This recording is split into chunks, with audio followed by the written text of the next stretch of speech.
about peardeck, and maybe not so much teach you about peardeck, but introduce you to peardeck and how you could possibly use it in your classroom. Ms. Wingle was nice enough to forward me one of her slideshows for a lesson that she's going to do. So I incorporated peardeck into her slideshow that was already created. And you guys can do the same thing. It's an add-on and it's really super easy, and I'm going to show you how to do that. If you could join the class in Google Classroom, if you have a second.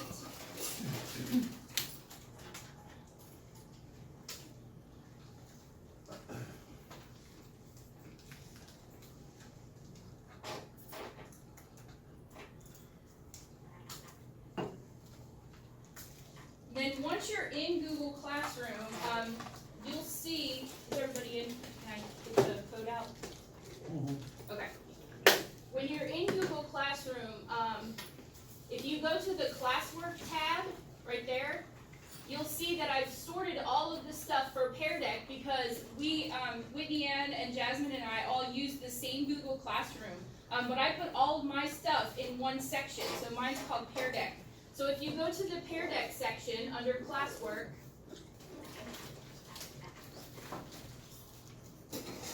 and you click on Color Peardeck 2,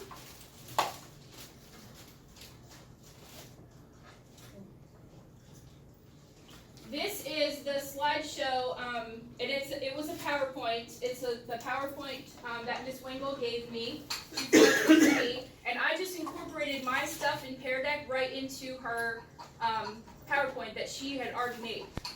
So one of the things I like is it has really good ideas for like the start of class, what to do during class, and like exit tickets.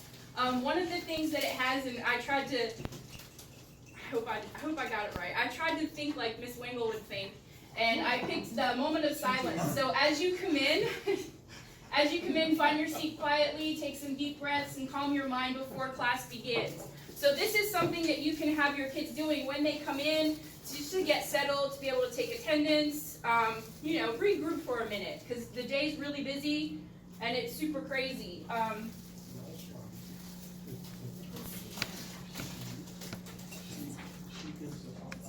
So on this slide, you can use this slide to create moments of spaciousness and quiet in your classroom.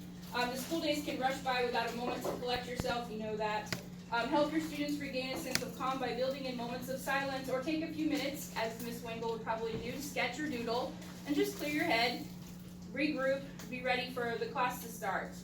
You can edit this slide and put whatever you want on there, so you can make it your own, according to whatever class you're teaching. Now, when you do peardeck, I put on the Google Classroom, I put her original PowerPoint. Now, when you do a PowerPoint, it's fine, but it has to be transferred into a Google Slides for peardeck to work. So I put the PowerPoint on there, and then I'm going to show you how to transfer that PowerPoint into a Google Slides. Once it's on Google Slides, you just hit the add-on button, and it's really, really easy how that works.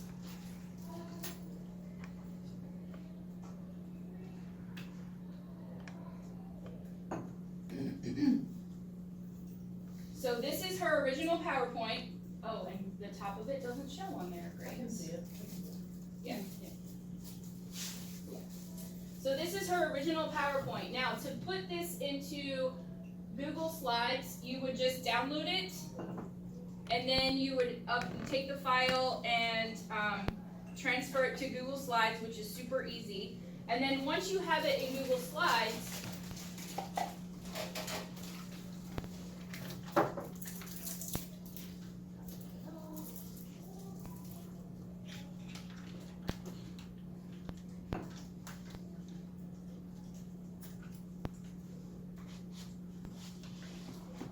once you have it in Google Slides, then you're gonna click the File button. Oh no, wait, sorry, that's how to do it. You're gonna hit Add-ons. When you hit Add-ons, you'll see there's peardeck, and then you just click Open in peardeck. And when you open it in peardeck, you see this thing on the right, and it gives you all different kinds of ideas of what to incorporate into your PowerPoint, You can change it up. You can make it your own. It is very user friendly. So for Miss Wingle's PowerPoint, I want to show you some of the cool things I did with it. So I incorporated the moment of silence, and then her lesson is going to be on color, which her PowerPoint is like the most beautiful PowerPoint I've ever seen. Teacher of the year. Yes, teacher, that's right. Teacher of the year. We all strive to be How like to that. play with crayons. So she talks about what is color, obviously the color wheel, primary and secondary colors, tertiary colors, did I say that right?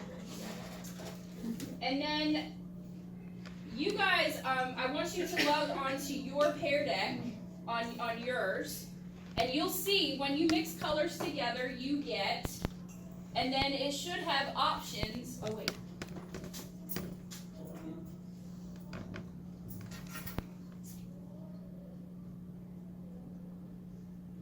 Sorry.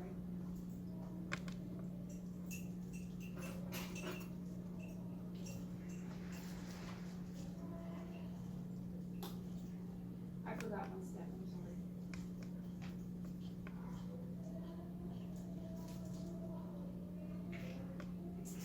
Okay, so joining Pear Deck is just like joining Google Classroom. So what you'll do is you'll have your kids join the Pear Deck. So you just go to peardeck.com, and the code is Troubling Muffins Notice Red Ninjas, TMNRN.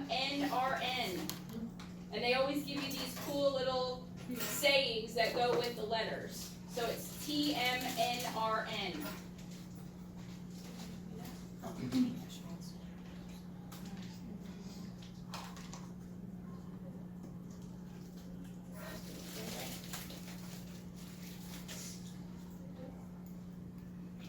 Student login. Yeah, because you guys are my students today. Enter code. So it's Troubling Muffins Notice Red Ninjas. I don't know why it makes you choose a Google account every time. It's crazy.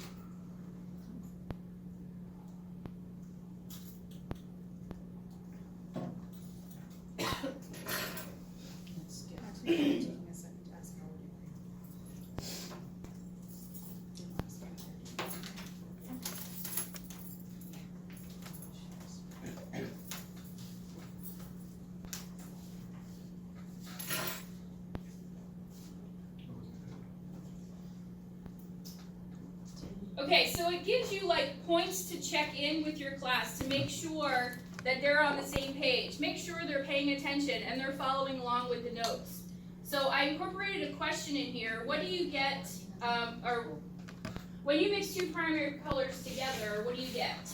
So, and there's choices on the side, and you can make those choices. You can make however many choices you want, and you can make those choices whatever you want. So once you get your students to reply, you can show the responses. So 6 students, 7 responded, secondary color. So yes, that is right. Now this is a good time to address any misconception. 8, woohoo, you guys are awesome. You just told her that. When they click that button and they see the right Ooh, answer I mean, pop up on there, that's like encouraging. So, and this will show you their responses, and of course it's, you know, anonymous, so they don't, if they get it wrong, they're not like, you know, embarrassed.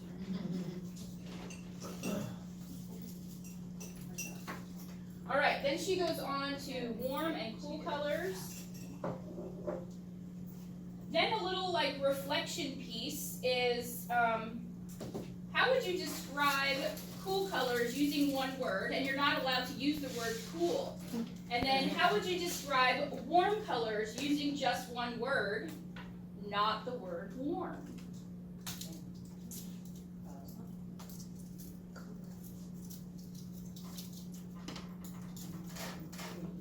Ooh, good.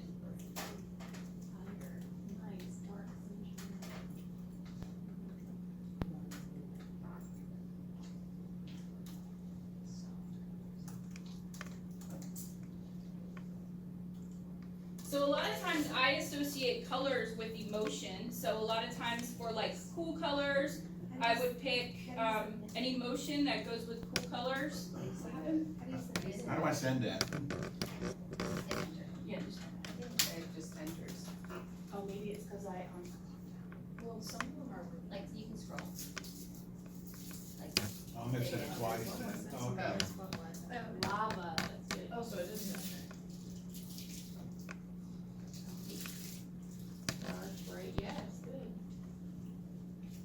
It just doesn't look like we sent it, which is interesting. Yeah.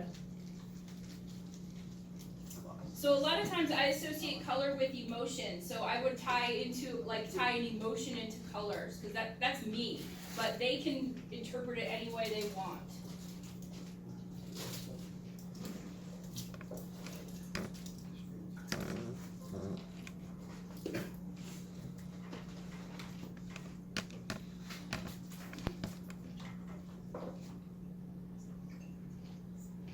All right, then we move on to contemporary colors.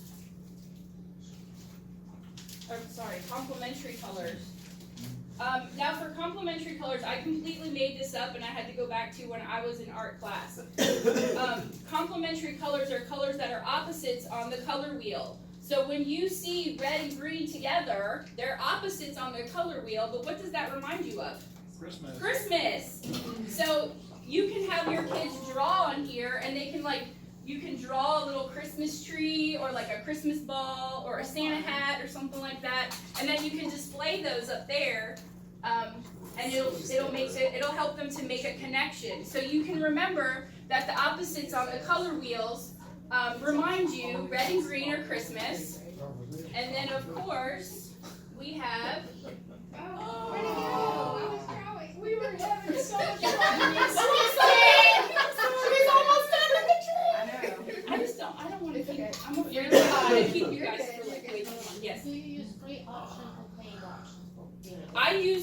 That's a good question. I used the free option for all of these. I did not use the paid option. I don't have the paid option, but the paid option is really, really cool. But I'm not up for paying for all this extra stuff. So Yeah, I use this a bunch. Oh, maybe. And you The can do so free- much stuff for free. yeah, It's the not free like- option is really, really cool. Okay, so for yellow and purple remind me of Mardi Gras. And they also remind me of, they remind me of Easter, because Easter colors are yellow and purple. Easter eggs, Easter bunnies, stuff like that. So you can think of Mardi Gras, Easter, yellow and purple, Christmas, red and green, and those are opposites on the color wheel. So you can always remember which colors are opposite by which holiday or celebration they associate with.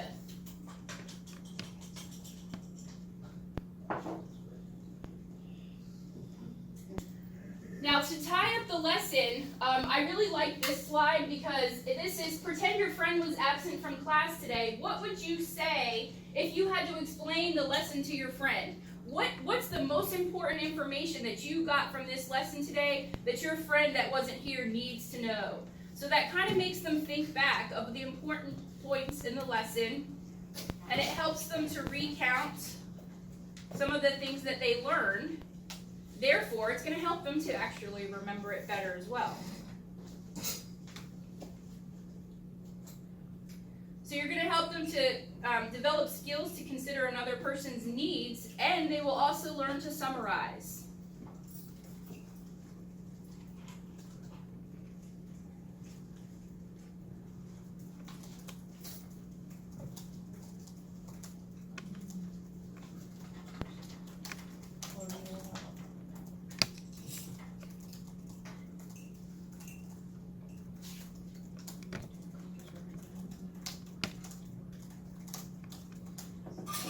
Also, something else on the previous slide that we talked about, the red and green and the purple and yellow.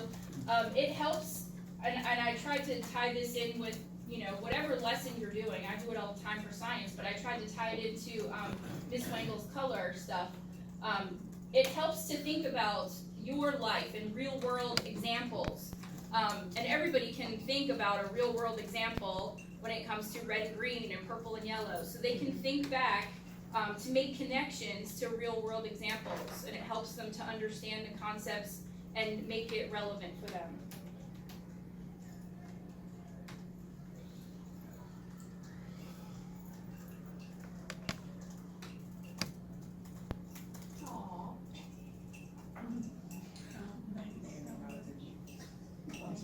I was gonna say too on there, you can lock the screen, and that's Andrea, like, so like if you have kids, especially on the drawing ones, your Yeah. kids get a little crazy. Oh, yeah. So you can lock the screen, and that way, if they've done something ridiculous, you can see, you know. Yes. Yeah. And I know, And on your Yeah. I know I didn't have to, yes, you can lock it so they They can't answer yeah, it. they can't like put their stuff up there. But one of the things, like if you use Pear Deck somewhat regularly, the conversation that I have with them is if you don't want anybody to know, don't put it up here. And if you think you might get in trouble for putting it up there, don't type it, don't draw it. And they pretty much get it. But every once in a while you get I that. think it too, like for that first one, the first question, when we did that one, like people wait to see what the answer is. Yeah. And then they try, so you can lock it where they can't, Oh, right. alright, everybody answer, everybody has to have an answer, everybody check And their then you neighbor. can Yes. And then you lock it, and then you can Yes. see, and then they can unlock it, okay, now change to what you think it might be, and you Yeah. do that too. Yeah. It's good. So I just wanted to give you guys a little bit of an overview of Pear Deck and how you might be able to incorporate it into your class and how you can really, really make it your own. You can really modify it and change it and play with it and make it your own for whatever you need. So I hope you guys use Pear Deck so you can explore with it. You can use a PowerPoint or a Google Slides that you already have made up, and then you just go to the Pear Deck add-on and have at it. It's really fun. Thank you. Oh, you're so welcome. Thank you guys. I really, really appreciate your time.